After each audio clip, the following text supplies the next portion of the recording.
Hello, everybody. Welcome to Deathtrap Dungeon. The reason you're not seeing any dungeon on the screen right now is because the last time I tried it up, I tried to start the game up, it goes right into the game. I mean, like, immediately. There's no menu, there's nothing. So I have to start the game up, and I have to be fast to put it on the screen for you guys. But yeah, let's get started.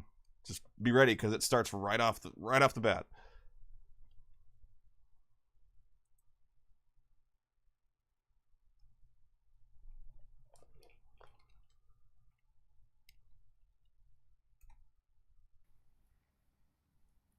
Despite its name, Fang was an ordinary small town in a northern province of Chiang Mai, situated on the banks of a river. It made a convenient stopover for river traders and passengers throughout most of the year. Okay, so it's not showing up on the screen. Rafts, and sometimes even a large sailboat could usually be found. Not a good start. Let's try it again. I got another idea. Take two.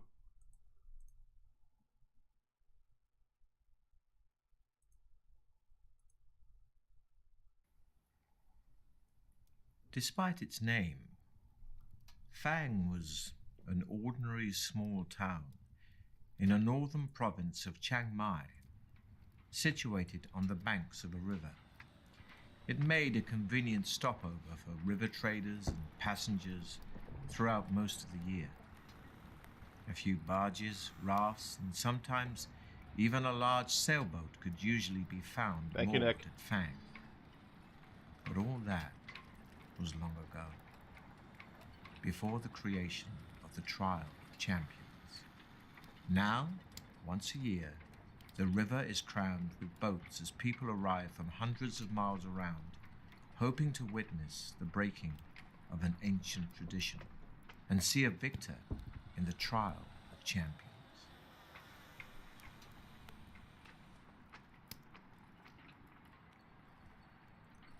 Tell me more about it. On the 1st of May each year, warriors and heroes come to Fang to face the test of their lives. Survival is unlikely, yet many take the risk, for the prize is great. A purse of 10,000 gold pieces and the freedom of Chiang Mai forever. But to become champion is no easy task. Some years ago, a powerful baron of Fang called Sukhumvit decided to bring attention to his town by creating the ultimate contest. With the help of the townspeople, he constructed a labyrinth deep in the hillside behind Fang, from which there was only one exit. The labyrinth was filled with all kinds of deadly tricks and traps and loathsome monsters. Sukhumvit had designed it in meticulous detail, so that anybody hoping to face its challenge would have to use their wits as well as weapon skill. When he was finally satisfied that all was complete, he put his labyrinth to the test. He picked 10 of his finest guards, and fully armed, they marched into the labyrinth. They were never seen again. Whoa. The tale of the ill-fated guards soon spread throughout the land, and it was then that Sukhumvit announced the first Trial of Champions. Messengers and news sheets carried his challenge, 10,000 gold pieces and freedom of Chiang Mai forever to any person surviving the perils of the labyrinth of Fang. The first year, 17 brave warriors attempted the walk, as it later became known. Not one reappeared. As the years passed and the Trial of Champions continued, it attracted more and more challengers and spectators.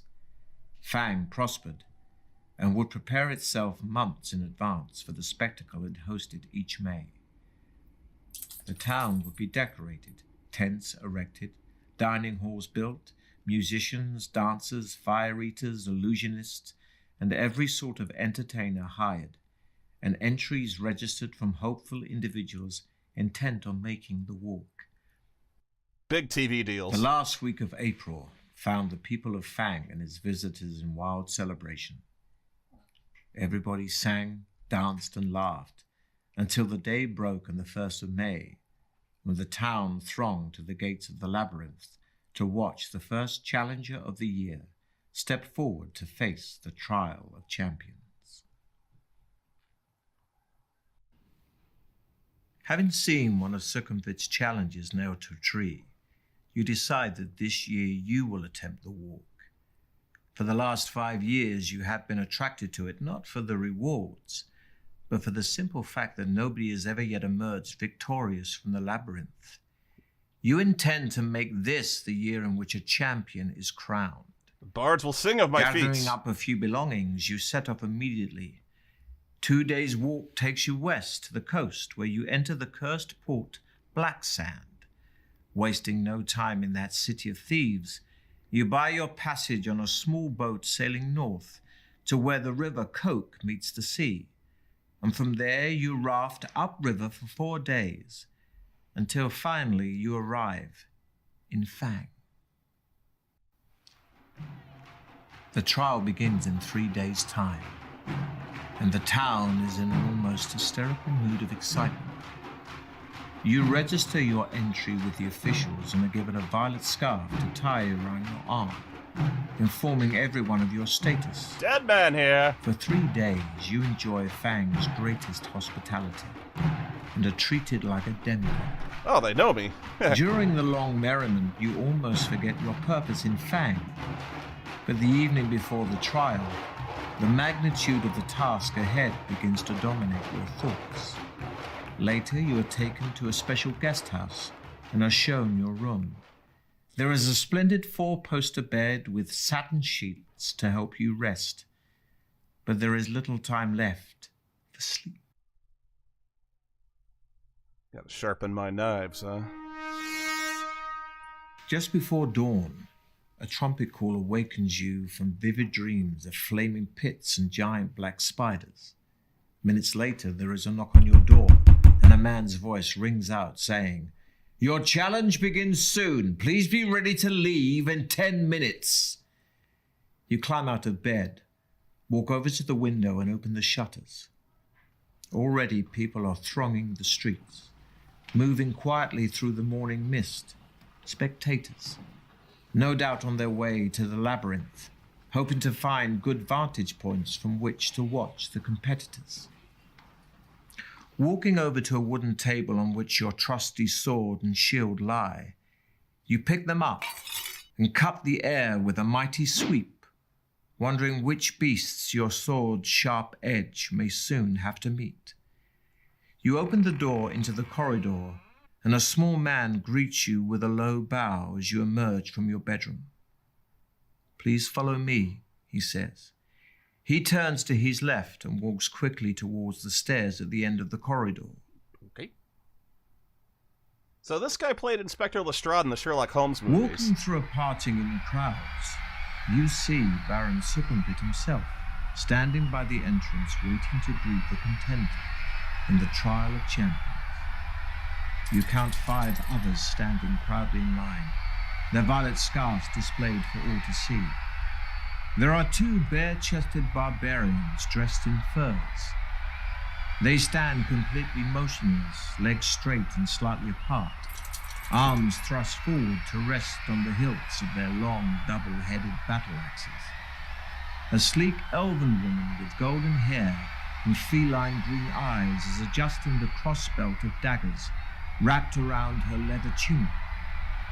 Of the 2 remaining men, one is covered from head to foot in iron plate armor, with a plumed helmet and a crested shield.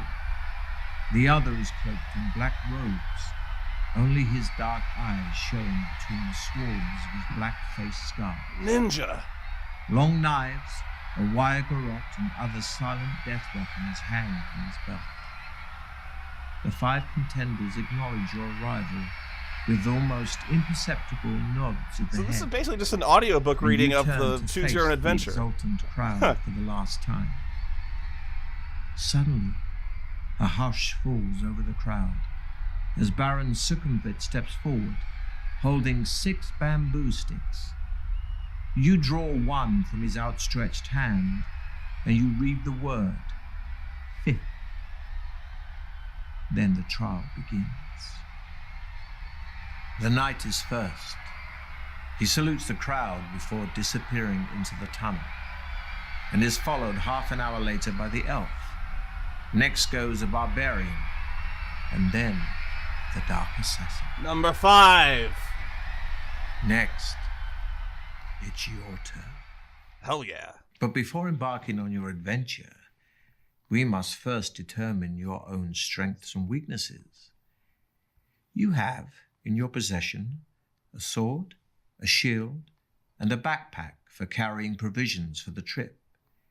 You have been preparing for your quest by training yourself in swordplay and exercising vigorously. To see how effective your preparations have been, This is where I get into dice will be trouble. rolled to determine your skill, stamina, and luck scores. Or, if you wish to begin your adventure immediately, you can choose between 3 ready-made adventurers. Well, we gotta roll, man, but this is where I get bit. First, we'll roll for your initial level of skill. This reflects your sword skill and fighting expertise, and will be determined by rolling 1 die and adding 6. Crap! Oh, do I get a reroll? Oh, thank God. Whew. Next, we'll roll for your initial stamina, which represents your strength. So the higher your stamina score, the longer you will survive. This will be determined by rolling 2 dice and adding 12. Please, please, please, please, please, please.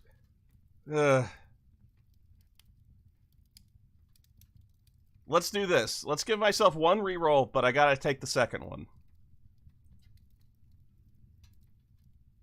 Oh, yeah! Next, we'll roll for your initial luck, which represents how lucky an adventurer you are. Luck and magic are facts of life in the fantasy world you're about to explore. This is determined by rolling 1 die and adding 6. Ooh. I could reroll, but I gotta take the second one. I'm not gonna get that lucky a 3rd time. I'm gonna stick with it. You may also take a magical potion with you to aid you on your quest. Each bottle of potion contains 2 measures, so can be used twice during an adventure. You can choose from a potion of skill that restores your skill points to their initial amount, a potion of strength that restores your stamina points to their initial amount, or a potion of fortune that not only restores your luck points to their initial amount, but will also increase your initial luck score by 1 each time it's used. He's smirking at me like he knows what I'm gonna pick. Well, you don't, pal.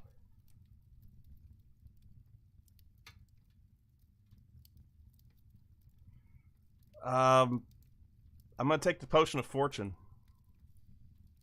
Lastly, before you begin your quest, you are given enough provisions for 10 meals. When you eat a meal, your stamina score will increase by 4 points. But don't forget, your stamina can never exceed the initial amounts you've just set. You have a long way to go, so use your provisions wisely. During your adventure, you'll enter into combat a number of times, and the further you go, the tougher your opponents will be. Combat takes place over several rounds, and your attack strength is based on yours and your enemy's skill scores. For each round of battle, we'll roll 2 dice for you and 2 for your opponent, adding the results to your skill scores. These are your respective attack strengths. That's really random. Whoever's attack strength is the highest wins that round of combat. If you both had the same attack strength in a round, then it will be a tie. In some battles, you can take an opportunity to escape. But beware. If you do run away, your opponent will automatically score 1 hit on you as you flee, costing you 2 stamina points. So be sure you have enough. Such is the price of cowardice. Cowardice? It's called discretion, my man. You are playing using the new battle system, where the battle takes place over 3 rounds. Your sheer battle-hardened nature will mean you'll always win the battle after the 3 rounds, but every round you lose will cost you 2 stamina points. So be careful. Losing all your stamina will still be fatal. At the start of each round, you'll have a short time to decide to fight or to build up your stamina by eating your provisions or taking a potion. I have to eat a sandwich in the middle of combat real fast. Yeah, they call me the stamina monster, Puma. You are playing using the traditional battle system from the original Deathtrap dungeon book. At the start of each round, you'll have a short time to decide to fight or to build up your stamina by eating your provisions or taking a potion, if you have one. After each battle round, you'll be able to test your luck. By using luck in battles, you can either score a more serious wound on your opponent or minimize the effects of a wound scored on you. If you test your luck after you have just wounded your opponent, we'll roll 2 dice, and if the total is the same or less than your current luck score, you will have been lucky and will take an extra 2 points from your opponent's stamina. But if the roll is greater, then the damage to your opponent will be halved. If your opponent has just inflicted a 2 stamina wound on you, a lucky roll will halve that damage. But an unlucky roll We gotta play with the traditional will rules. take an additional stamina point. I'm old school that way. One last thing. Testing your luck has a cost.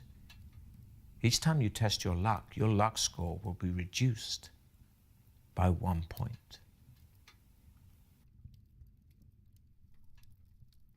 We gotta play with the original system. Now it is your turn to salute the crowd. Holding your violet scarf aloft, you take one final deep breath of cool, fresh air before turning to pass between a stone-pillared gateway into circumvent's corridors of power. I shall return soon, my friends! Perils on the walk 10,000 gold mighty pieces barons. richer. Ha ha! Deathtrap Dungeon.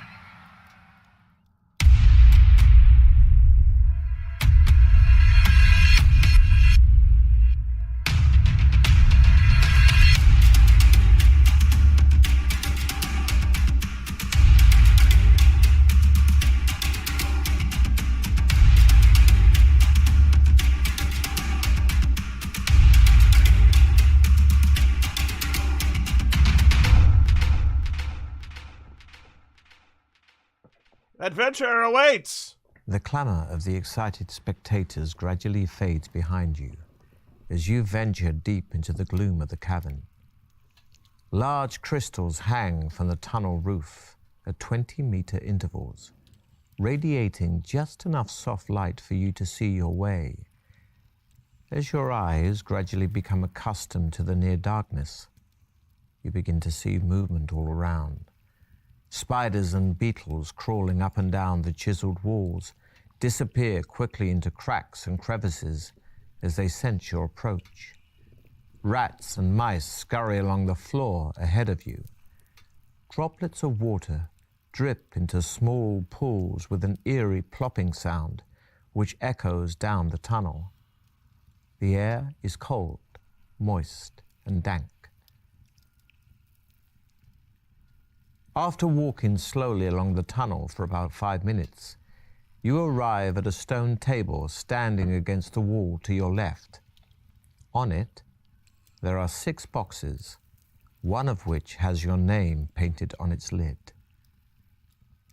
I open the box. The lid of the box lifts off easily, and inside you find 2 gold pieces and a note written on a small piece of parchment addressed to you. After placing the gold in your pocket, you read the message, which says, "Well done. At least you had the sense to stop and take advantage of the token aid given to you. Now I can advise you that you will need to find and use several items if you hope to pass triumphantly through my Deathtrap dungeon.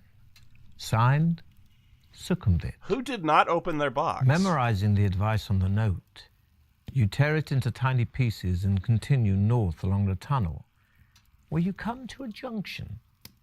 A white arrow painted on one wall points west.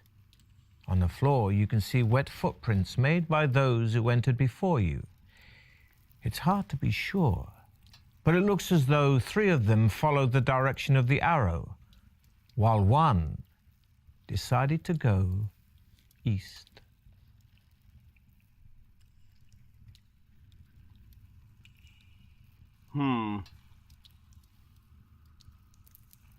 Well, usually I turn left, so west we go. Following the 3 sets of wet footprints along the west passage of the tunnel, you soon arrive at a junction.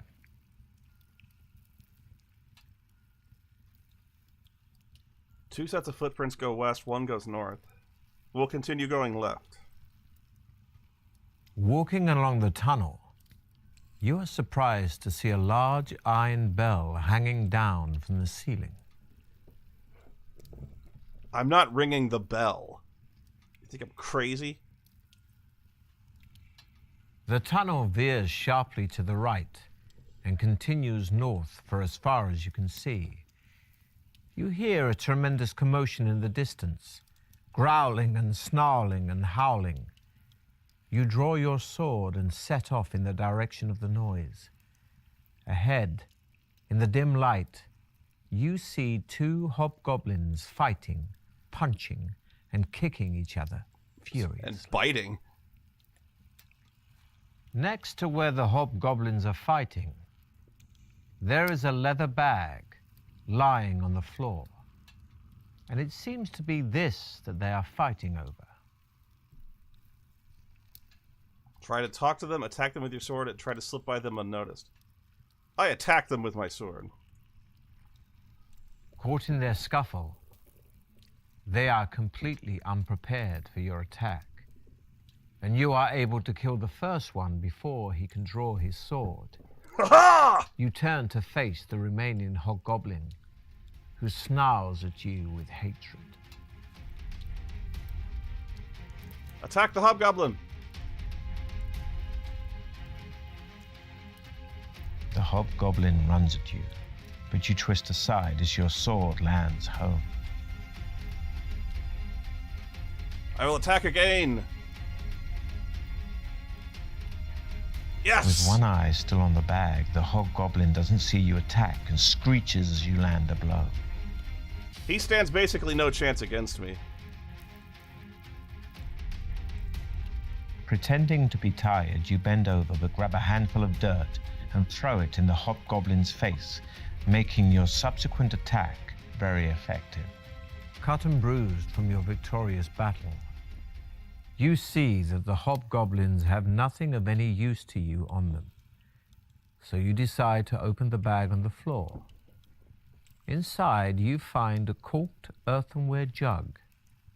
You uncork it and sniff the liquid inside. You regret this immediately. It smells sharp and acrid. Dip a piece of cloth in it. Acrid smoke rises from the jug as you lower the cloth into it. It's good thing I didn't drink it. The liquid is unmistakably acid. You recork the jug and place it in your backpack, hoping it may be of use to you later. Hell yeah. You sheathe your sword and press on, northwards. The tunnel soon takes another sharp right turn. Following it east, you arrive at a strange obstruction. A row of 12 wooden poles across the tunnel. They are fixed to the walls at each end, about half a meter off the floor and spaced about a meter apart. Step over in between the poles, I will walk across the top of the poles. You step confidently onto the first pole and stride across to the next. As you land on the third pole, it immediately releases a shower of sharp splinters, each several centimeters long, and losing you 2 luck points. They fly out in all directions at great speed, and you can't avoid being hit. We'll roll 2 dice for the number of splinters that sink into your flesh. Oh boy. Each one that hits you will cost you 1 stamina point. This could be a lot. It is a lot. You manage to scramble over the remaining poles and sit down to the painful task of removing the splinters from your body. After resting for a while, you set off east again. Still picking splinters out of my The ass. tunnel ends at a junction. The footprints you have been following turn north, and you decide to stay with them. You soon come to another junction in the tunnel. One branch leads east, but the wet footprints you have been following continue north.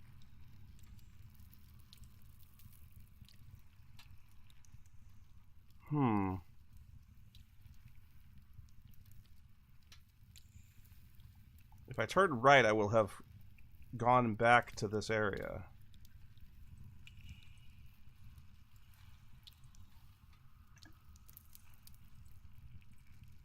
I can't get out of the menu. Oh. And you decide to follow their trail. The passage opens out into a wide cabin which is darker but much drier. Ahead, you see the footprints gradually fade, then disappear. There is a large idol in the center of the cabin that must be 6 meters high. In its head are jeweled eyes, each as big as your fist. On either side of the idol stand 2 giant stuffed, bird-like creatures. Chocobos. Climb the idol to take the jewels. Walk through the cave to the tunnel in the opposite wall. The idol is very smooth and will be difficult to climb. Some rope would have been ideal for this task, but alas, you don't have any. So slowly and carefully, you begin to climb the idol. You're about to grab hold of its large ear when suddenly your foot slips. Uh-oh. We'll need to check how lucky you are. We'll roll 2 dice, and if the number rolled is equal to or less than your current luck score, you have been lucky. Okay. But if the number rolled is higher than your current luck score, you have been unlucky. Okay. Yes! You just managed to grab the idol's earlobe and regain your footing. You scramble over its face and sit down on the bridge of its nose. You draw your sword and consider which jeweled eye to prize out first. Left eye. As you touch the emerald eye of the idol, you hear a creaking sound below you. Mistake. Looking down, you are shocked to see the 2 stuffed birds taking flight. Their wings flap in jerky movements, but they are soon above you and look set to attack. You'll fight the flying guardians, 1 at a time, but your skill is reduced by 3 during this combat. What? Because of your restricted position. Attack the first guardian. You lunge for the creature as it flies above you, but your sword clangs into the statue. Neither of you are harmed. Attack again. The Yeah. guardian snaps at you with its vicious beak, but you're able to smash the hilt of your sword into its outstretched neck. Try my luck. You try your luck, but no good this time.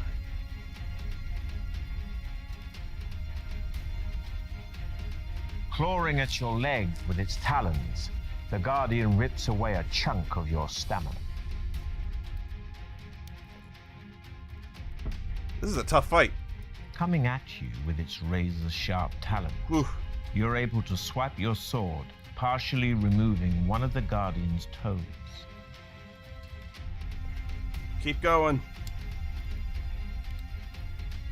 You're Yeah. able to grab the wing of the guardian and send it crashing into the idol. It recovers, but you took some of its stamina. I gotta try my luck again. Ugh. You try your luck, but no good this time.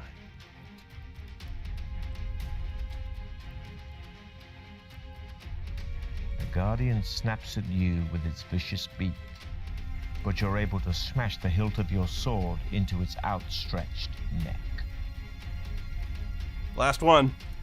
Let's finish it.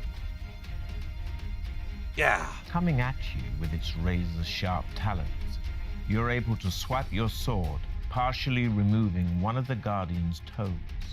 The crumpled form of the first flying guardian falls crashing to the floor. So you ready yourself to take on the second.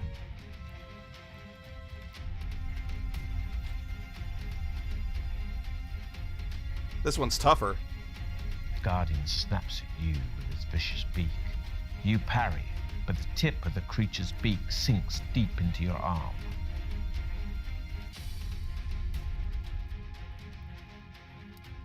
We're in The trouble. beating wing of the guardian smashes into the side of your head, leaving you seeing stars and sapping your stamina. You quickly eat some provisions, increasing your stamina by 4 points. Come on. Beat it up. Ugh. Clawing at your leg with its talons, the guardian rips away a chunk of your stamina.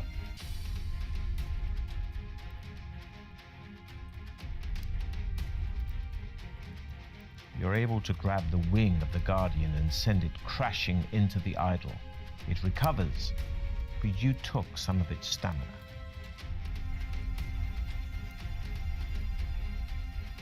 The guardian snaps at you with its vicious beak, but you're able to smash the hilt of your sword into its outstretched neck.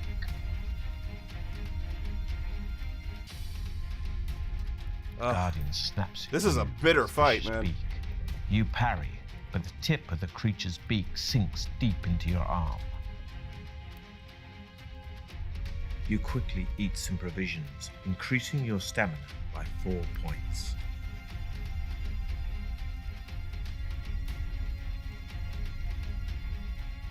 You manage to grab one of its legs, flipping it over, making it fall fast, but it recovers just before hitting the ground. Neither of you are harmed.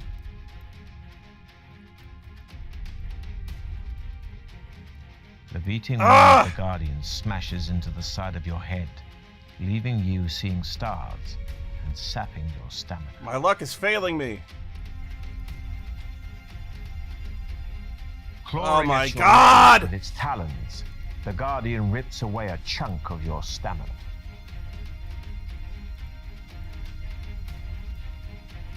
Guardian I am. snaps at you. This is ridiculous.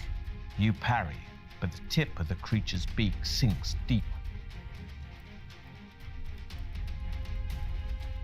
You quickly eat some provisions, increasing your stamina by 4 points. Maybe I should have played with the new rules. God. Coming at you with its razor-sharp talons,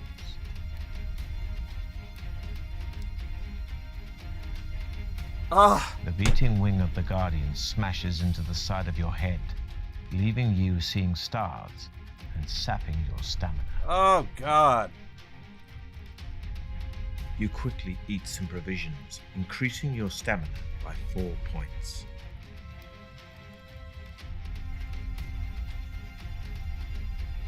You're able to grab the wing of the Guardian and send it crashing into the idol. It recovers, but you took some of its stamina. No, it doesn't. Your final swipe dispatches the second flying Guardian. You look down and see the crumpled bodies of the flying Guardians. And I had pretty good weapon skill, too. On the floor. You start to prize out the idol's emerald eye with the tip of your sword. At last it comes free, and you are surprised by its weight. Hoping that it may be of use later, you put it in your backpack. I think we're done.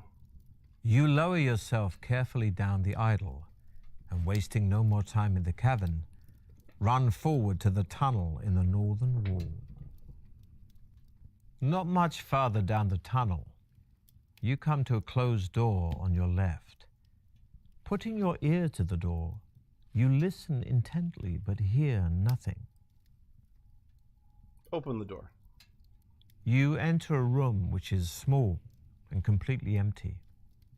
As soon as you are inside, the door slams shut behind you. Crap! A death trap! Suddenly a voice booms out of nowhere, shouting, "Welcome to Deathtrap Dungeon, the ingenious killer labyrinth of my master. Adventurer, I trust you will pay your respects to my master by shouting out his name." Circumvent. You take a deep breath and shout, "Hail, Circumvent!" Once again, the mysterious voice calls out. Only this time its tone is full of contempt and derision. "So, we have a sniveling weed in our midst, do we?" sneers the voice. "My master has a special gift for you, loathsome creep." Suddenly, water starts pouring into the room fresh through water, a hole thanks. in the ceiling. It soon rises above your ankles, and there is no apparent way of escape. Thank you, Steve. You wade back to the door. It is firmly locked, but in desperation you try ramming it with your shoulder. We'll see how skillful you really are. Remember, a roll equal to or less than your skill score means you have been skillful, but a roll higher than your skill could end badly. The door cannot withstand the furious battering you are giving it. Smash! The center panel cracks and splinters, enabling you to kick a hole in it large enough for you to squeeze through. Soaked, but happy to have survived your ordeal, you set off north again. The tunnel twists and turns, but keeps steadily north. Ahead, you see a thin shaft of blue light streaming down from the ceiling to the floor. It sparkles and shimmers, and you can see images of laughing faces in the light. Let's walk around it. You come to an arched doorway set in the right-hand wall of the tunnel. The heavy stone door is closed, but there is an iron latch and a round handle. Try the door. Lifting the latch and pushing the heavy stone door open, you find yourself in a large cabin. I hear The light bees. is dim and murky, but as your eyes begin to adjust, Close the door. you see that the walls are covered in green algae and running with moisture. The floor is strewn with straw. The atmosphere is warm, damp, and fetid, and a soft humming sound fills the air. Retreat. You step gingerly through the straw towards a corner of the cabin where there appears to be a shallow pit. Freelick jumps into the Peering pit to warily gather the into the treasure. How pit. much does Freelick get? You are disgusted to see a mass of pale, writhing worms, some as much as 1/2 meter long. Nauseated, You're about to turn away when you notice that their undulating bodies are swarming around a dagger. Its point held fast in a crack in the pit floor. The hilt is cased in black leather, studded with opals, and the blade is fashioned from a strange, reddish-black burnished metal you have never seen before. This seems important. You long to touch the dagger, but this would mean plunging your hand in among the writhing worm.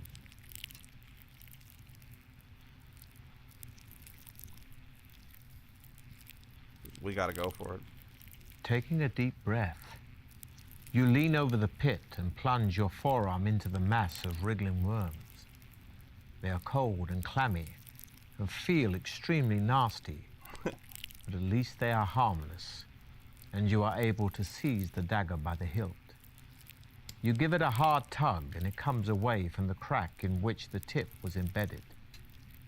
Admiring its beauty and wondering whether it might once have belonged to some luckless contestant, you put the opal-studded dagger firmly in your belt and leave the cavern.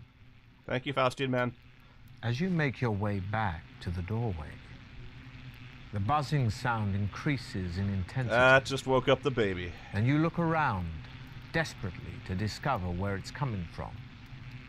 Glancing up in the nick of time, you see a huge and grotesque black shape of a giant fly emerging from a recess high up in the cavern wall. Nope. As it gets closer, you realize that it's at least 1.5 meters long. No. Its opaque wings vibrate, making the sickening buzzing noise you can hear. And its 6 black, hairy legs are poised to grasp your body. Below, its multifaceted eyes is a long, shiny black proboscis, which darts in and out venomously. You have stolen the giant fly's treasure from her brood of maggots, and you must face the consequences. It's time to test your luck again. Remember, a roll equal to or less than your luck score means you've been lucky. I get it. But a roll higher than your luck could end badly. Oh. The giant fly dives down and seizes you with 4 of its legs. I lost by It one. climbs quickly back to the roof of the cavern, and you find yourself dangling helplessly in its grasp. Help me! Then, to your horror, it suddenly releases its grip, and you fall 10 meters to the floor, landing heavily. We'll roll 1 die here and deduct the number from your stamina score. Yeah. The giant fly swoops down again to try to capture you, but this time you manage to evade its outstretched legs.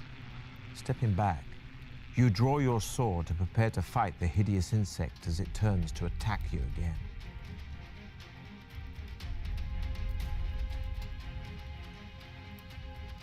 You quickly eat some provisions, increasing your stamina by 4 points. Attack.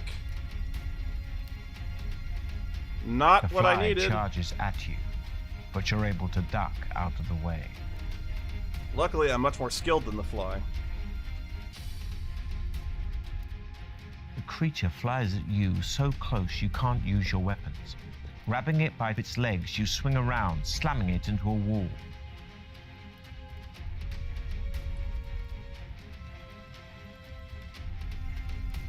You spin your sword around your head, clipping the fly and removing part of one of its legs.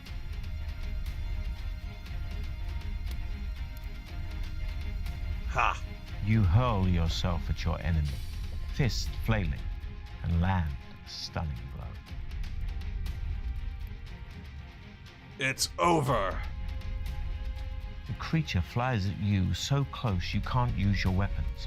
Grabbing it by its legs, you swing around, slamming it into a wall. Pleased with your victory, you wipe the vile yellow slime from the blade of your sword and walk quickly to the door, back to the tunnel Buzz off. and head north. The tunnel ends shortly at a junction. Looking left and right, you see a narrow passage disappearing into the dim distance.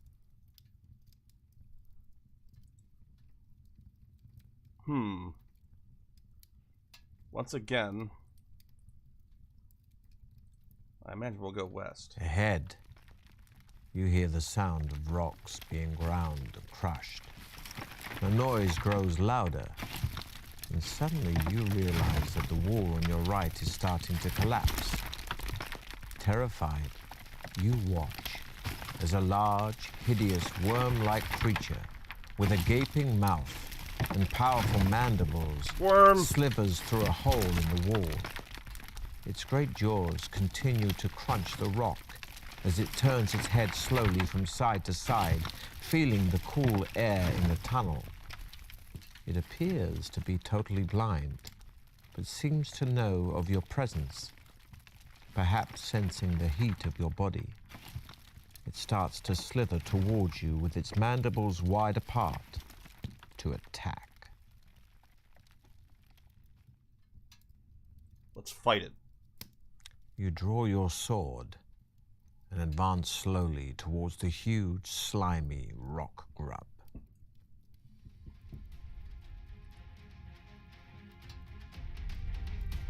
You thrust your sword, and you clearly damage the creature.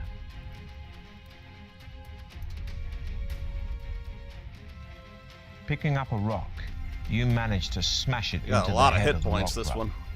It screeches in pain, withdrawing enough for you to ready for another attack.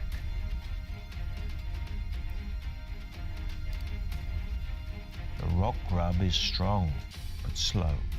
You swing your sword, which smashes into its pulsating body.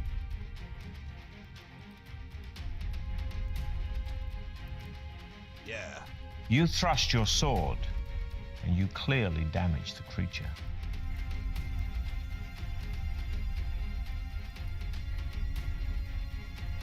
Picking up a rock, you manage to smash it into the head of the rock grub. It screeches in pain, withdrawing enough for you to ready for another attack. Last one. The rock grub is strong, but slow. You swing your sword, which smashes into its pulsating body. Pleased with your combat skills, you step round the great bulk of the dead rock grub and peer into the darkness of the borehole it left. You can only see a few meters, but are able to make out that it inclines slightly and is wet from the secreted slime of the rock grub. Well, we killed it. Might as well Tapping the side of the borehole with your sword, pursue it. Pursue the. you tread your way we made. blindly through the sticky slime. You follow its twisting and turning course for what seems an age and begin to wonder where it might lead. Suddenly, you hear a slithering sound up ahead. Uh-oh. You freeze with fear, your eyes desperately trying to pierce the pitch-black darkness. Before you realize what is happening, I'm dead. you are gripped round the neck by the powerful mandibles of another rock grub. It is the mate of the rock grub you killed and has been attracted by the smell of blood on your sword. It kills me It instantly. squeezes harder Dead. until your neck snaps like a small twig. Your adventure ends here.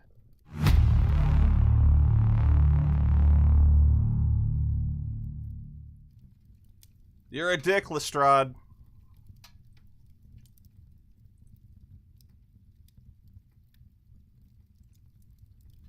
You come to an arched doorway set in the tunnel ends shortly at a junction.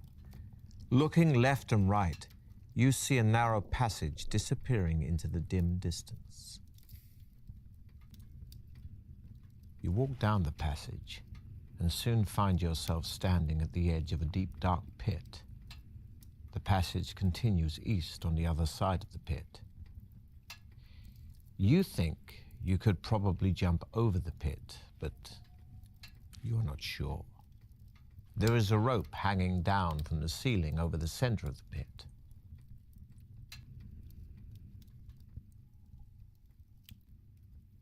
Throw your shield over the pit and jump after it. Jump over the pit carrying all your possessions.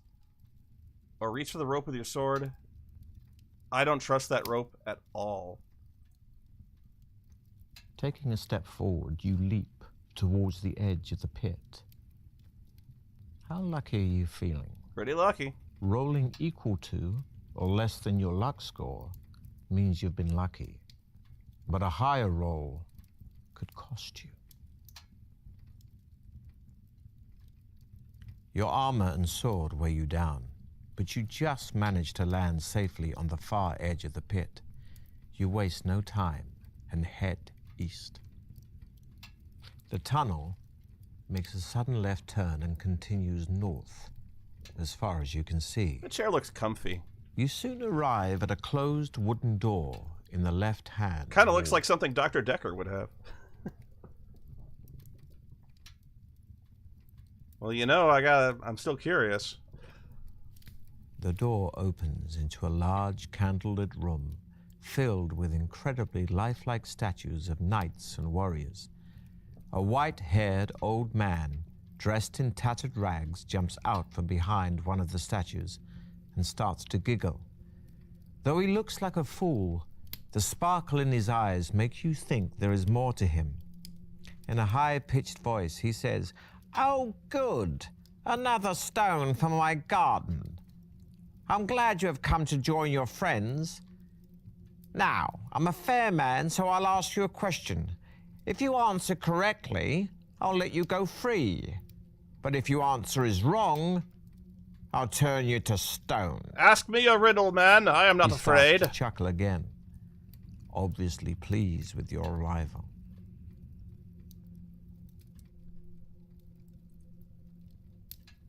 The old man points at one of the statues, and you recognize it immediately. It is the knight who started the trial of champions. The agonized look on his face locked in stone for eternity. The old man smiles, saying, "This man weighs 100 pounds plus half his weight. How much does he weigh?" What will you answer?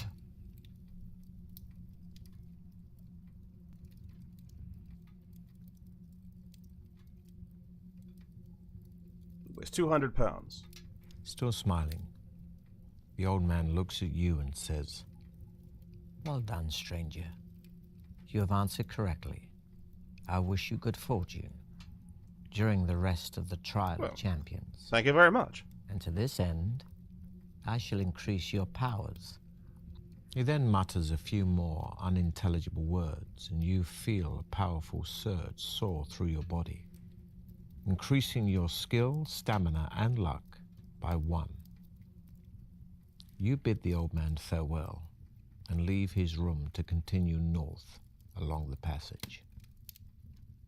Only a few meters further down the passage, you see another closed door in the left-hand wall. The letter X is scratched into its center panel. Putting your ear to the door, you listen intently, but can hear nothing. My curiosity has gotten the best of me once already, but... The door opens into a large room. Looking around, you see an alcove in the west wall. In the middle of the room, sitting in the chair, is the skeleton of an armed warrior, possibly a contestant from years gone by. Crumb. The skeletal fingers of its right hand grip a crumpled parchment.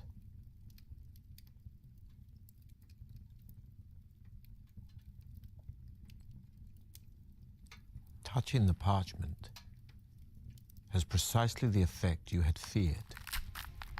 The skeleton lurches forward and, rising from its chair in a series of jerky movements, raises its sword to strike you.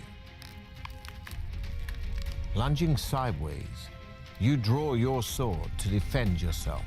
Come get some.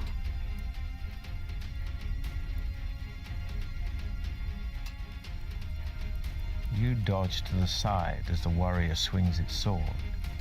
You kick out, knocking its legs out from under it.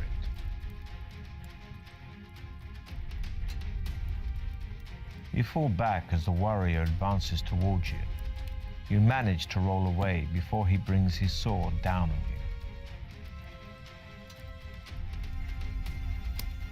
you. You raise your sword to parry the skeleton's attack, but it knocks your sword aside and lands a painful blow.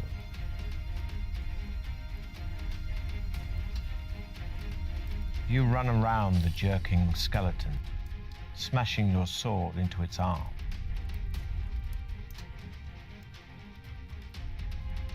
The skeleton is strong, but slow. You swing your sword, which smashes into its leg.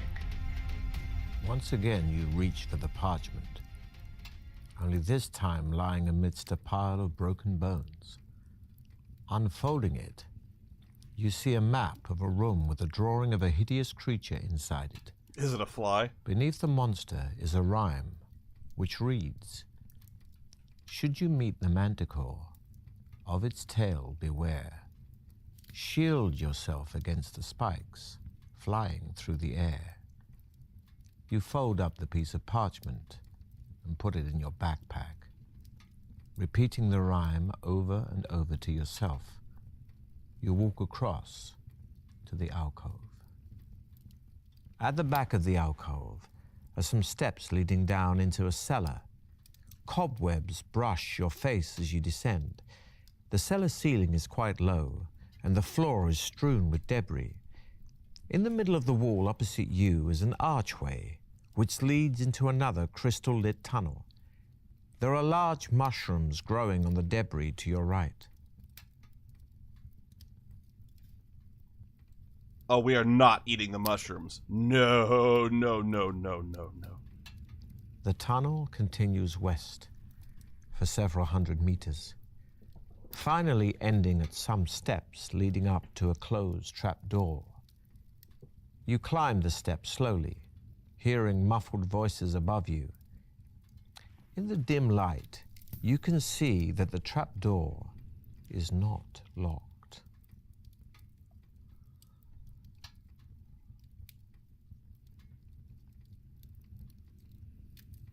Knock on the trapdoor or break through with your sword drawn.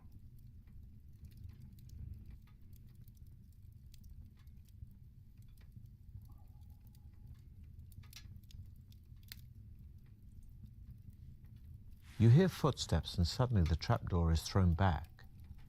For a few seconds you are completely blinded by the bright light from the room above and do not see the goblin thrust in his spear downwards. And he kills me, right? Or hear his sadistic laughter as the point pierces your neck.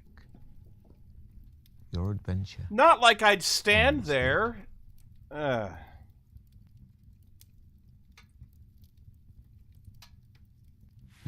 The tunnel continues west. I wouldn't just stand there. You throw the trapdoor open and run up the steps into a bright, lantern-lit room. Two goblins are sharpening their short swords on a stone set in the middle of the floor. You catch them momentarily off guard, but they quickly recover and both rush forward to attack you. A point of note here, adventurer. Because of the shape of the room, both goblins will have a separate attack on you in each attack round.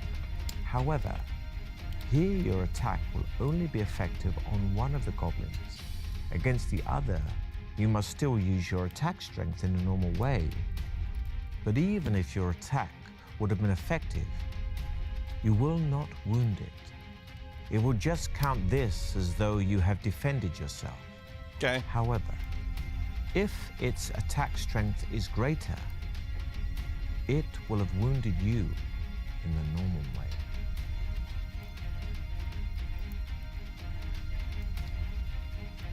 Well, I scored a crit. You thrust your sword, and you clearly damaged the creature. I should get a crit for that.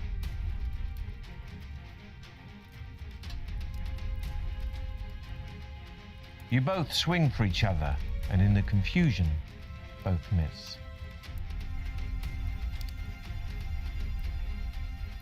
Your enemy is strong, but slow, and screams in pain as your sword sinks into his leg.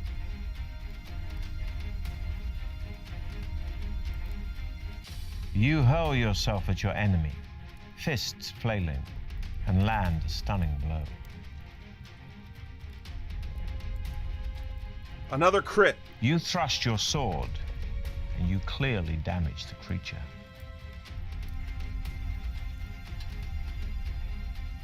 Your enemy is strong, but slow, and screams in pain as your sword sinks into his leg.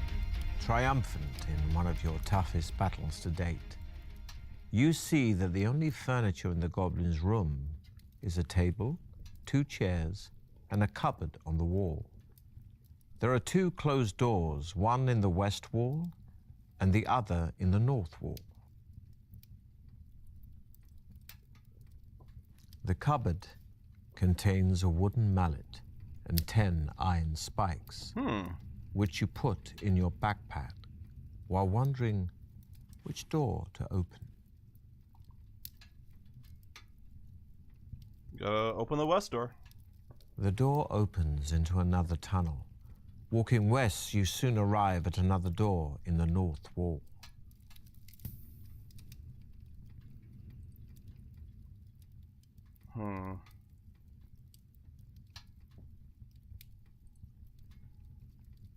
See a fork in the road, take it. The door opens into a small room in which there is a human skull with jeweled eyes resting on the top of a marble plinth. More jeweled eyes. A row of loaded crossbows is fixed to the left-hand wall, and 2 small wooden balls lie on the floor just inside the door.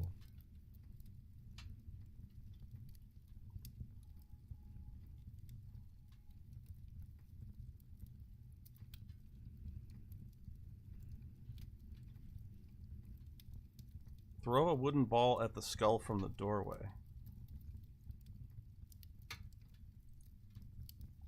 You take aim and hurl the wooden ball at the skull. A test of skill. The wooden ball smashes into the skull, knocking it off the plinth and onto the floor. Debbie Litch goes, ah! Much to your surprise, the crossbows do not release their deadly bolts. You step into the room cautiously and pick the skull up off the floor. You recognize the yellow jeweled eyes as topaz and eagerly pluck them from their sockets. You put them in your backpack, wondering whether or not a trap still awaits you in the room.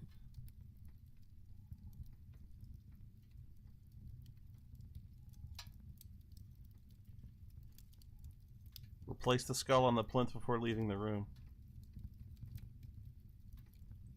This is where I get killed. There is an unseen pressure plate on top of the plinth, and as soon as the skull is put back on it, the device is sprung. Immediately, the crossbows release a shower of bolts across the room. Time to test your luck. Remember, a roll equal to or less than your luck. Yeah, I got it.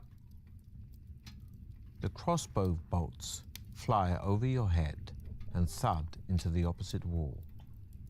Fortunately, you are still crouching on the floor. Now that the trap has been sprung, you can leave the room by the door through which you entered. Back in the tunnel, you head on west. The tunnel takes a sharp turn, and you find yourself in a sort of gallery lined with mirrors for some 20 meters. A human skeleton appears to be pulled halfway through the mirror along the right-hand wall. Whoa. Suddenly, a grotesque being with 4 arms and 4 screaming faces emerges from the mirror, barring your way ahead. It walks slowly towards you, each arm outstretched to grab you. It is a mirror demon from another dimensional plane, come to take your spirit. Smash the mirrors. You swing your sword against the mirror with all your might, but to no effect. The mirror does not break, and the mirror demon keeps advancing. Try to smash the mirrors. The mirror demon is almost on top of you when, summoning all your strength, you strike one final blow against the mirror with your sword. A clear test of your skill. The Boom. mirror shatters, sending fragments of glass flying everywhere. The mirror demon's 4 faces cry out in agony, and cracks appear all over them. They too shatter and fall to the floor in shards of broken glass. I'm sorry to say you cut your sword arm badly while smashing the mirror. Although your strength is unaffected, your weapon skill is diminished, losing you 2 skill points. On reflection, However, that was a bad idea. Undeterred by your experience, you continue your journey north. That's In going to front cost of you me. are 2 flights of stone steps separated by a banister of rat skulls.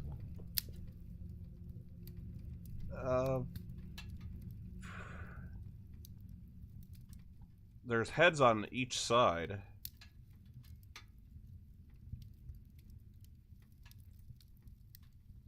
Treading carefully, you slowly make your way up the steps. You soon reach the top without mishap and continue along the new tunnel, which takes the sharp turn right. After 100 meters in the tunnel, you come to a junction. Looking left, you see the dead bodies of 2 orc guards. At least one of your rivals in the Trial of Champions must still be ahead of you. A quick search of the bodies produces nothing apart from a necklace of teeth hanging around the neck of one of the orcs.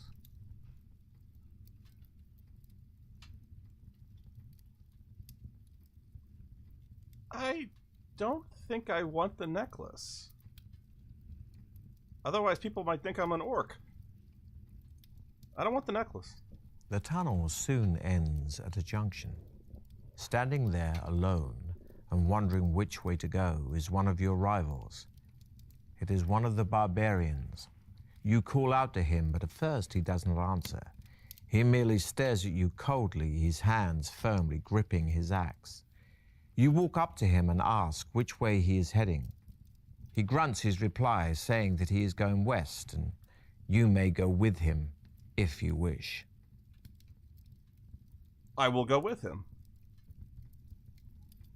Although you are slightly uneasy in each other's company, knowing that there can only be one winner in the Trial of Champions, you are both content to share in the benefits of a temporary alliance. And you begin to tell each other of your exploits so far, of the monsters and traps encountered and the dangers overcome. Succumvit is like, Walking hey, no along, teaming you up. soon come to the edge of a wide pit. It is too deep and dark to see to the bottom. The barbarian suggests he lowers you to the bottom with his rope, saying he has a torch which he can light for you to use.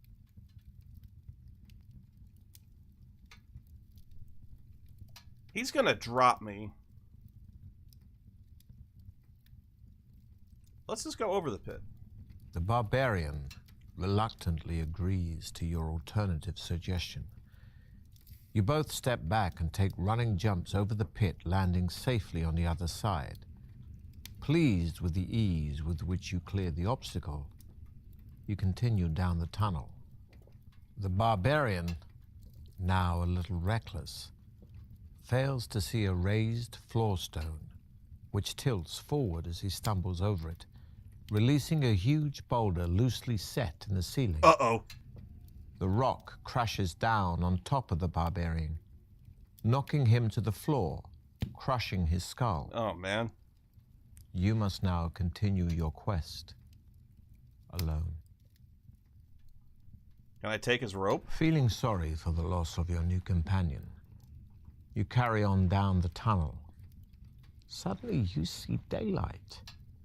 You run towards the most beautiful sight you have seen for a long time and emerge, expecting to see the welcoming sight of cheering people. But there is no hero's welcome from the people all around you. They are dead. You are What? standing in a cold chamber littered with armored skeletons and bodies. The exit to victory was just an illusion. Only the corpses of the past adventures are real. Utterly dejected, you walk back towards the tunnel, but hit an invisible barrier. You, like the adventurers tricked before you, are trapped in this ghoulish place and destined to end your days in the chamber of the dead. Well, that was... That's not fair.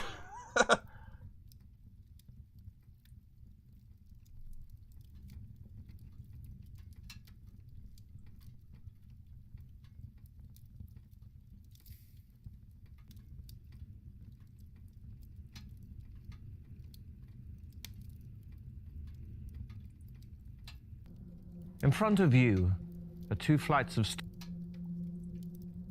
Let's climb the left Treading- steps and then set off without the necklace. the tunnel. And we'll decline his offer and head east. The eastern tunnel soon comes to a dead end. A piece of paper, brown and cold with age, is pinned to the end wall.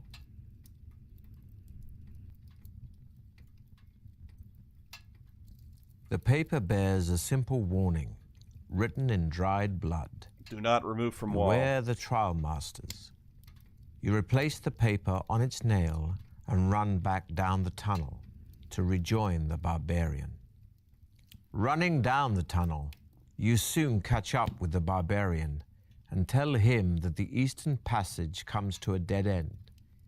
He nods his head in silent understanding and sets off towards the west with you at his side. Although you are slightly uneasy, I'll accept the barbarian's offer. you tie the rope around your waist and take hold of the lighted torch given to you by Throm, as your barbarian ally calls himself. Taking hold of the slack rope, Throm lowers you slowly over the edge of the pit and down into the dark depths below. You can see by the light of the torch that the sides of the pit are extremely smooth. You drop about 20 meters before hitting the bottom of the pit. There, you see another tunnel heading north, and you call up to Throm and tell him of your discovery. He calls back, saying that he is going to tie the rope around a protruding rock on the edge of the pit and will come down and join you. You hear him climbing down, and soon you are together again. Throm retrieves his rope by What are you shaking doing? it off the rock, and you set off north Now there's no way up. along the new tunnel. On a stone ledge in the tunnel wall, you see 2 dusty leather-bound books. Throm grunts his contempt for the written word, urging you to leave the books and hurry on. No, stupid books. Open the black leather book. The book pages are sealed together, but a small hole has been cut out in the middle of them, just large enough to hold a small corked bottle containing a clear liquid. You show it to Throm, who holds up his hand, indicating that he does not want you to come anywhere near him with it. His distrust of things unknown is strongly evident.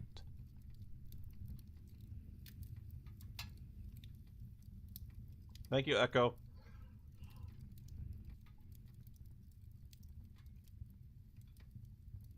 I will drink the liquid.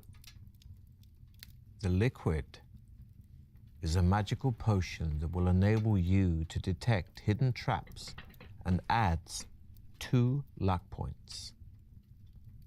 Open the red book. As you open the book, it immediately begins to disintegrate, the pages turning to dust in your hands. You manage to keep a few fragments and read the handwritten script. The book appears to be about monsters and From what you can make out, it contains a full description of a monster called the Blood Beast. It is a horrific, bloated creature with tough, spiny skin and facial blisters which burst open to become mock eyes, evolved to hide the Blood Beast's only weak spot, the real eyes. Blood beasts usually dwell in pools of fetid slime which give off a poisonous gas so strong that it alone can easily knock people unconscious. The blood beast, although too bulbous to haul itself out of its slime pool, has a long and vicious tongue which it wraps around its victims before it drags them into its pool. As the helpless and still living victim's flesh decomposes in the vile slime, the blood beast will feed on it. You tell Throm about the grotesque blood beast. He merely shrugs his shoulders and tells you to get going. Thank you, Charlie. Setting off, you continue your journey north with Throm. Sure, that blood beast thing won't come back and haunt me. Sharply to the right, continuing east for as far as you can see. Throm stops and tells you to halt as well. He turns his head slowly from side to side, listening. I hear footsteps coming down the tunnel towards us, he whispers. Draw your sword. You both crouch down to hide in the shadows, and not a minute too soon. For a moment later, you see the silhouette of two armed guards. Throm jumps up and dashes forward, screaming a loud battle cry. Elbereth They are Gilthoniel! two cave trolls. Throm attacks the first one with his battle axe, and you run to his aid to attack the second. I'm at a disadvantage here.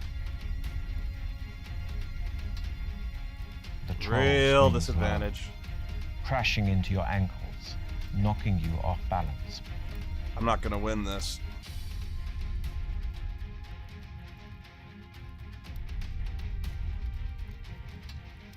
The troll grabs you by the throat and manages to half choke you before you get a chance to push it off.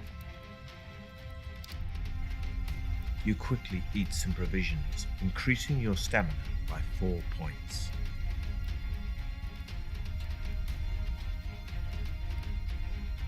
You leap forward to grab the troll, but he sees you and pushes you aside. Neither of you are harmed.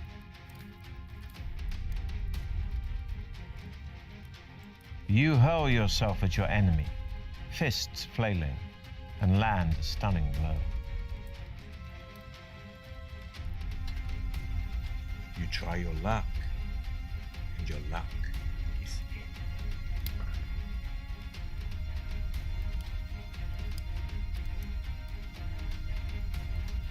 The troll Another takes a tie. swing at your head. Thankfully, you duck just in time.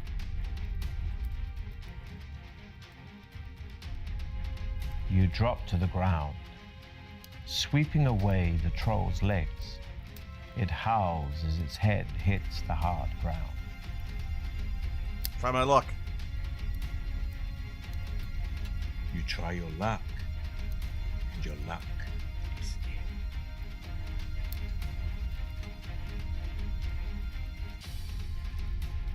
Ugh. You parry the attack, but your enemy is too strong, and you crack your head on the floor as you hit the ground. You quickly eat some provisions, increasing your stamina by 4 points.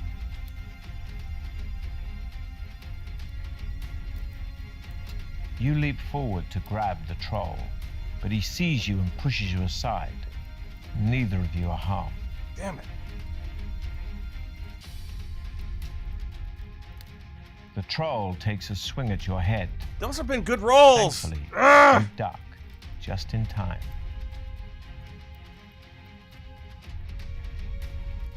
You drop to the ground, grab the creature, and ram its head hard into the wall. Try my luck. You try your luck, and your luck is in. You look to the left and see Throm standing over the cave troll he has slain. Blood is pouring out from a deep cut in his shoulder, but it does not seem to worry him. You search the bodies of the cave trolls, but find nothing apart from a bone ring on a leather cord hanging round the neck of one of them. The ring is engraved with a symbol which Throm recognizes. He explains that it must have belonged to druids of the north, and that an ancient talisman such as this will increase your powers if your body is able to accept it. As soon as you put the ring on your finger, your whole body starts to shake. We'll see how skillful you really are.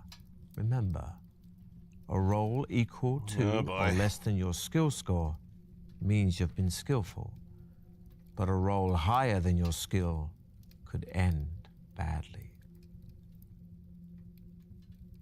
Not good. Your body vibrates wildly, and you are unable to stop yourself passing out. As you collapse, you lose 3 stamina points. You wake to find Throm pulling the ring off your finger. He puts it on the floor and crushes it with the head of his battle axe. Then, grunting to show his disapproval of you, he strides off east. You weak. You stand up slowly and stagger off after him. The tunnel leads into a damp cavern with a high ceiling and rock-strewn floor. Long and wet, teeth-like stalactites hang down threateningly. Their constant dripping creates smoky pools on the floor. The tunnel carries on through an archway carved in the shape of a demonic mouse. Search the chamber. You walk around the cavern, but find nothing of interest. Throm calls out behind you, saying that he has found a leather pouch under a pile of rocks. Opening the pouch, he laughs out loud as a tiny mouse runs through his fingers and scurries off into the crevice behind 2 A boulders. mouse bag. Suddenly, you hear the sound of cracking rock above you and look up to see stalactites breaking off from the roof. Throm's booming laugh, which still echoes through the chamber, has made the stalactites vibrate and break off. You yell at Throm to run through the archway as the stalactites start to crash to the floor. This will be a test of your luck. Once again. Running towards the archway, you stumble over a rock and lose your footing. You land sprawled on the floor, and before you have time to get up again, a stalactite crashes down on top of you, its pointed tip piercing your leg, costing you 5 stamina points. The stalactites continue to fall all around you, but you haven't enough strength to do more than crawl towards the archway. Suddenly you feel an arm around your waist, picking you up. You realize, in your semi-conscious state, that Throm is carrying you. He lays you down in the safety of the tunnel and tends your wounds. You decide to eat some of your provisions to help regain your strength, and you also give 1 portion to Throm in gratitude for his rescuing you.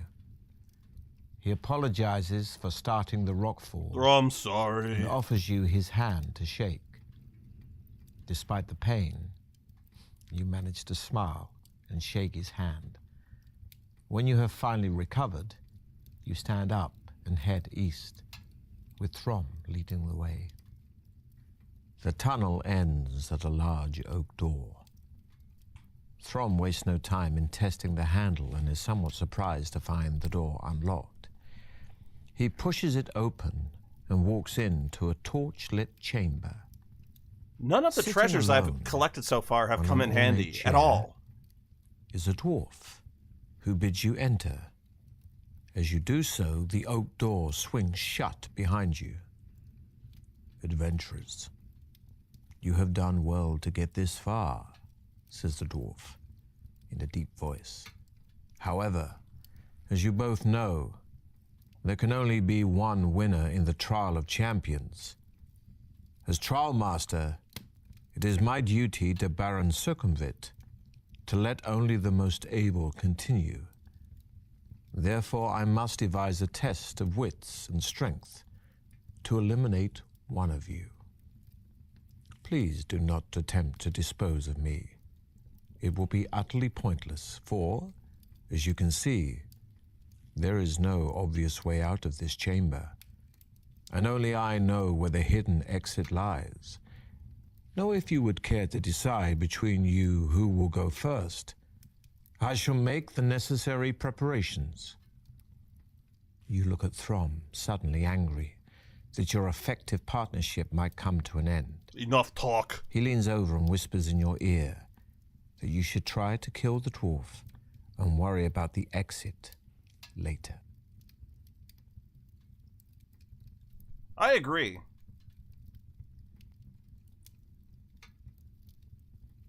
As you rush towards the dwarf, he pulls 2 hand darts from his belt and throws them at you and Throm, hitting both of you in the leg. You are both instantly paralyzed by the poison on the tip of the dart, losing you 2 stamina points. Well, As though glued to the floor, you can only watch as the dwarf retrieves his dart from your thigh. He asks you whether you are willing to enter his contest now. You strain to nod your head. Slowly, the effects of the poison wear off and mobility returns. The dwarf beckons you to follow him, telling Throm to await his return. He opens a secret door in the chamber wall, and you follow him into a small circular room. He closes the door behind you and hands you 2 bone dice, telling you to throw them on the floor. You roll a 6 and a 2, a total of 8. The dwarf asks you to roll again, but this time you must predict the total. Will it be the same, higher, or lower than the 8? I'm gonna guess less. And it is! The dwarf congratulates you for guessing correctly. He tells you that you must now progress to the second stage of the test. He reaches for a wicker basket and tells you that a snake is held within it. He tips the basket over, and the snake drops onto the floor. It is a cobra, and it rears up in the air, ready to strike. The dwarf tells you that he wishes to test your reactions. Barehanded, you must grasp the cobra below its head, avoiding its deadly fangs. You crouch down on the floor, tensing yourself for the moment to seize it. This will be a tough test of your skill. The cobra's reactions are quicker than yours, and its hooded head shoots forward to bite you. Are you feeling lucky? Indeed. Luckily for you, the cobra's fangs sink into your leather wristband. The snake recoils quickly, ready to strike again, as the dwarf tells you to test your skill again. Are you ready?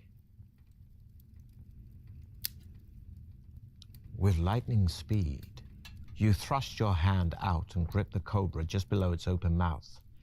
You lift it up, and with your arm outstretched, you dangle it in front of the dwarf.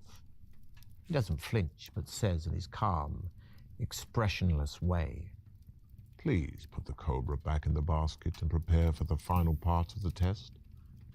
Follow me.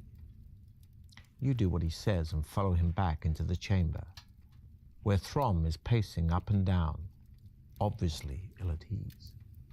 You wave to him while the dwarf opens the Hi, second Throm. secret door and tells you to walk on through and wait for him. Again, you comply, and you find yourself in another circular room. Now the Although singing this one competition. resembles a small arena. The floor is covered with sand, and a small balcony runs around the arena wall. Opposite the secret entrance you came in through is an ominous-looking wooden door. Suddenly you hear a shout, and you look up to see the smiling dwarf standing on the balcony. He throws 2 pieces of paper down to you. On one of them, the words, "No crop is," are written. On the other, "Ruin moat." In his ever calm voice, he says, If you rearrange the letters of the words, you will find the names of 2 creatures. You may choose which one to fight in my arena of death. Can you identify the creature by rearranging the letters?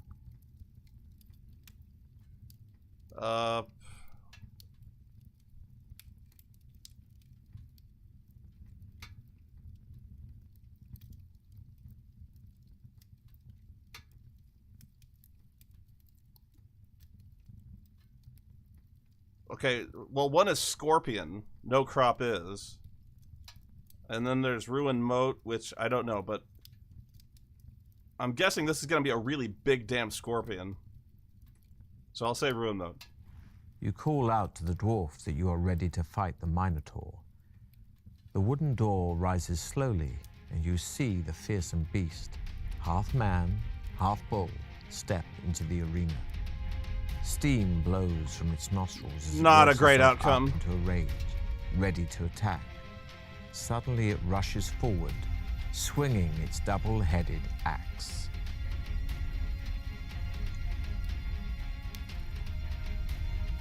You quickly eat some provisions, increasing your stamina by 4 points. It's actually an even fight.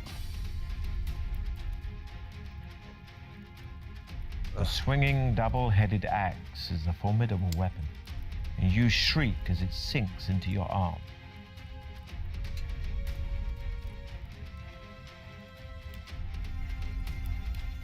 The Minotaur swings its huge axe above its head. You step aside as it smashes into the floor. You're able to land an attack from the side. Try my luck. You try your luck, and your luck is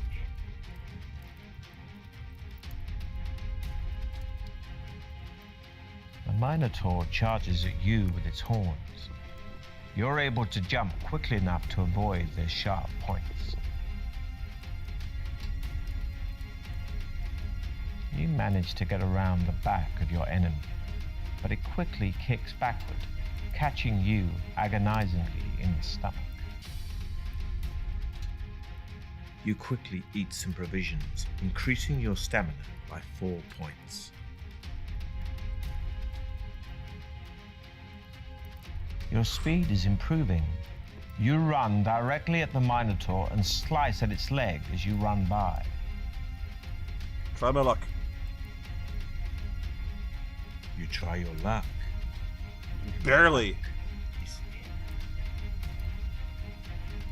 in. Finish it. The Minotaur leans forward and takes a run at you. Speed is impressive, but you duck and roll aside, landing a heavy blow on its shin. The dwarf calls down from the balcony, congratulating you on your victory. He throws the sack down into the arena and tells you to relax and regain your strength for the final part of the test. Then he walks off, saying he will return in about 10 minutes. You open the sack and find a jug of wine and a cooked chicken. The food and drink are excellent, and you feel much better, gaining 2 more stamina points. Fully satisfied, That seems low. you sit down and await the dwarf's return. After about 20 minutes, the dwarf reappears on the balcony. He calls down to you, saying, Well, I do have an interesting problem on my hands. Prepare to fight your next opponent. The wooden door rises once again, and you are surprised to see a familiar face. It is Throm. He is cut and badly bruised and doesn't seem to recognize you. He is clearly delirious as he staggers forward with his axe, raised to attack you. The dwarf laughs and says, The cobra bit him, but he has the strength of an ox and managed to carry on. even though most men would have died. How do you do that with your voice? Now you must fight him to decide finally which of you will continue the trial of champions. You shout abuse at the dwarf, You protesting the cruelty of such a contest. He merely laughs, and you have no option but to defend yourself against poor Throm. Despite his wounds, he is immensely strong. Stronger than me. Throm swings at your head. Thankfully, you duck just in time. I can't beat him. You parry Throm's attack, but he is too strong, and you trip, cracking your head on the floor as you fall.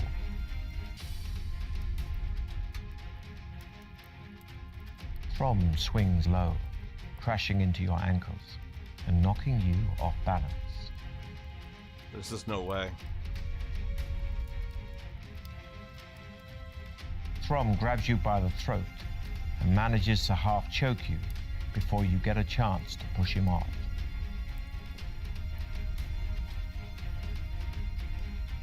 You parry Throm's attack, but he is too strong, and you trip, cracking your head on the floor as you fall.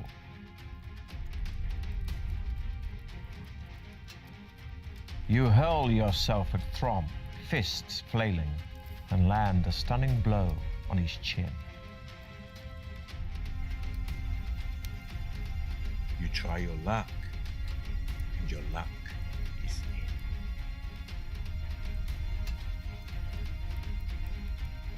Ugh. Throm swings low.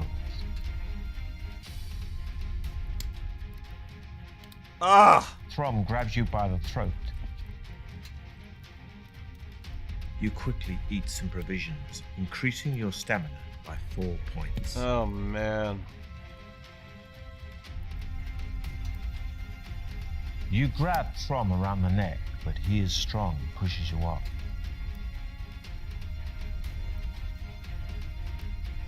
You drop to the ground, sweeping away Throm's legs. You hate it as he howls as his head hits the hard ground.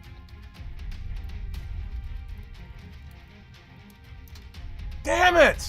You try your luck, but no good this time.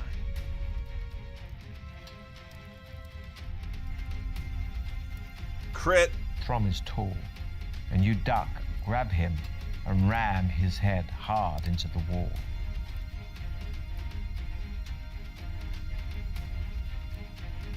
You try your luck, and your luck is in.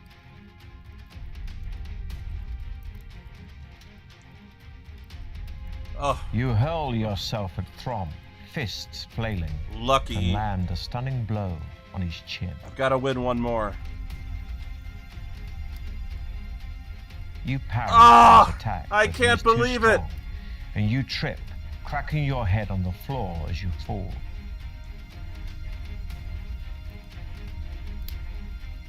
You drop to the ground, sweeping away Oh my Throm's God. legs. I You can't hate believe it I won that. as he howls as his head hits the hard ground. Exhausted by Best your in the long duel, world! you fall to your knees as you stare at Throm's still body. A bitter loathing for the dwarf fills your heart. Somehow, you will avenge Throm. Engulfed in your hatred, you do not notice the dwarf enter the arena until he is standing right in front of you, a loaded crossbow aimed at your chest. I know what you are thinking, He says calmly. but remember that only I know the way out of here. Get up. It's time for you to leave. Once on your feet, the dwarf indicates that you should walk ahead of him. Back in the chamber, he crosses over to the northern wall and pushes against one of its stones. A door-like section of the wall swings out, opening into another crystal-lit tunnel. With his crossbow still aimed at your chest, the dwarf smiles, saying, Good luck. Swing a punch at the dwarf. We're leaving. The tunnel soon divides into two. You hear a buzzing sound coming from the western branch.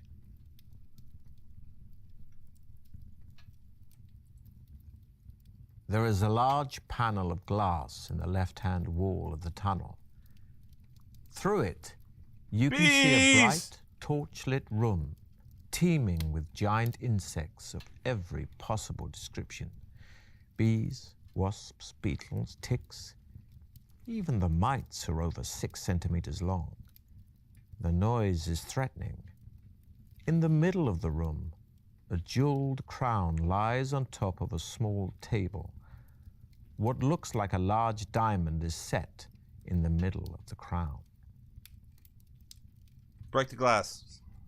You smash the glass with the hilt of your sword, making a hole big enough to climb through.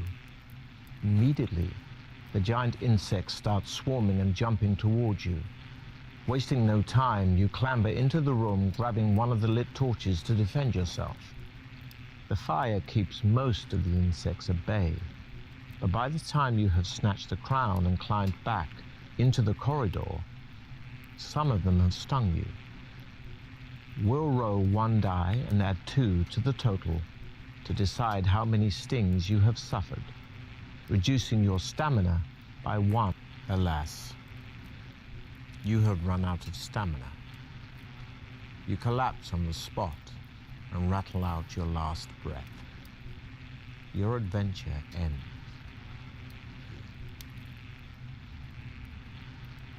I don't think I can win this.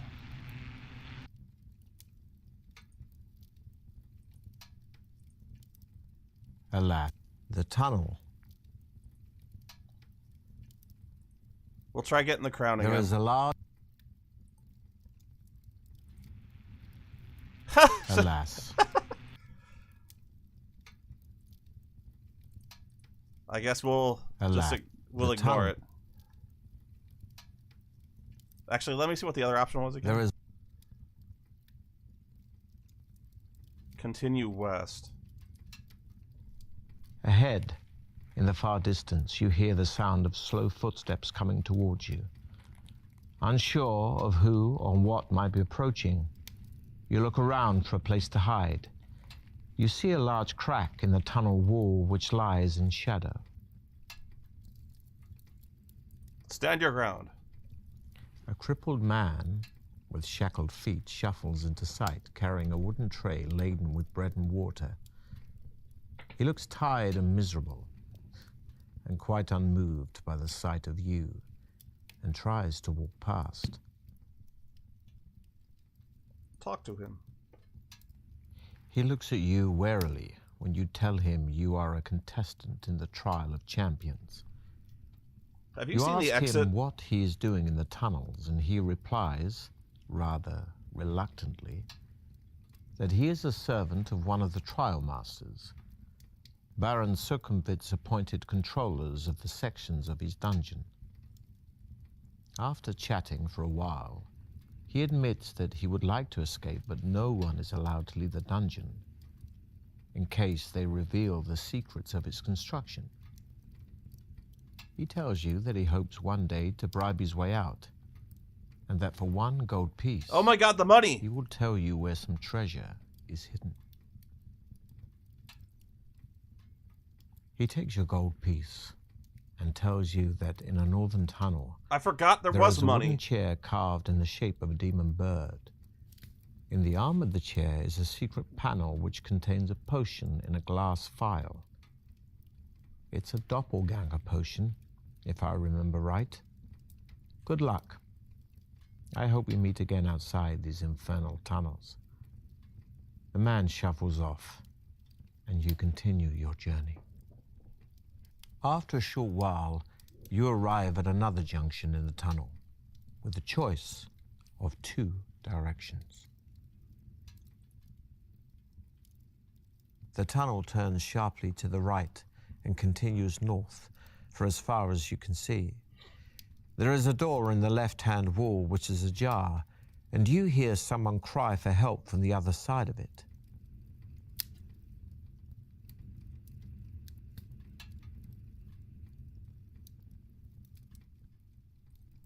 I continue north. The tunnel continues for quite a distance before you reach a junction. Ahead, you see that the tunnel turns a corner, beyond which it continues north. You stop before the corner, startled by the sound of high-pitched voices, whispering and sniggering.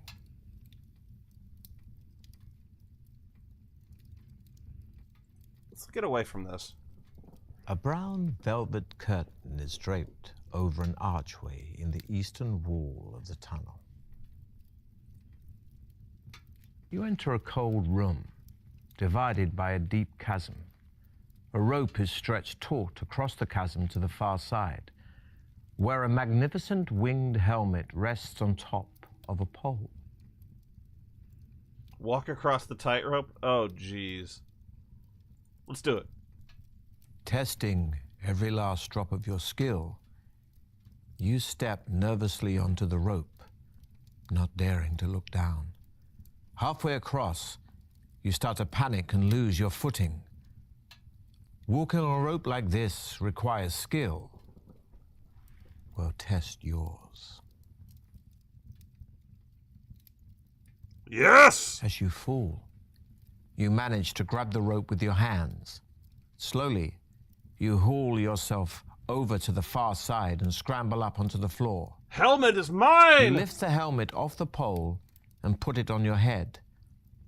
It has been made by a highly skilled ironsmith and increases your skill by 1 point. Not wanting to risk walking back across the tightrope, you decide to crawl along it. Safely back on firm ground, you step through the archway and head north, up the tunnel. The tunnel continues north a long way before turning sharp right. Around the corner, you come to a dead end. Only the mouth of a wooden chute in the wall offers any hope of further progress. You decide to take a chance and climb into the chute. You slide gently down and emerge into a room, landing on your back.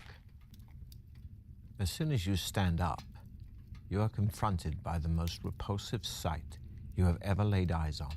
Ann Coulter? There in front of you, wallowing in a circular pool of fetid slime, is a bulbous creature too horrible to be believed. It is Ann Coulter. Its body is green and covered all over with fearsome-looking spikes.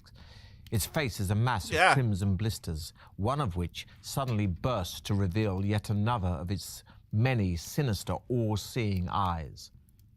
A narrow path runs around the edge of the pool and leads into another tunnel in the far wall. Remembering the description of the vile blood beast and the warning about the toxic gas rising from its pool, you cover your mouth with your sleeve and step forward with your sword drawn, wary of the blood beast's tongue. As you step around the side of the pool, it rolls forward and flicks out its tongue. But you are ready for it and cleave it with one swipe of your sword. The beast howls in pain and stretches forward frantically, trying to clasp you between its blood-filled jaws. You start hacking at its hideous face in an attempt to pierce its real eyes. Oh, jeez. The black beast's I can't tail win whips this. around you. You duck, but not quickly enough, and it punctures your arm. How are you supposed to win this? Breathing heavily during your fight, you begin to succumb to the toxic gas and fall, cracking your head on the floor.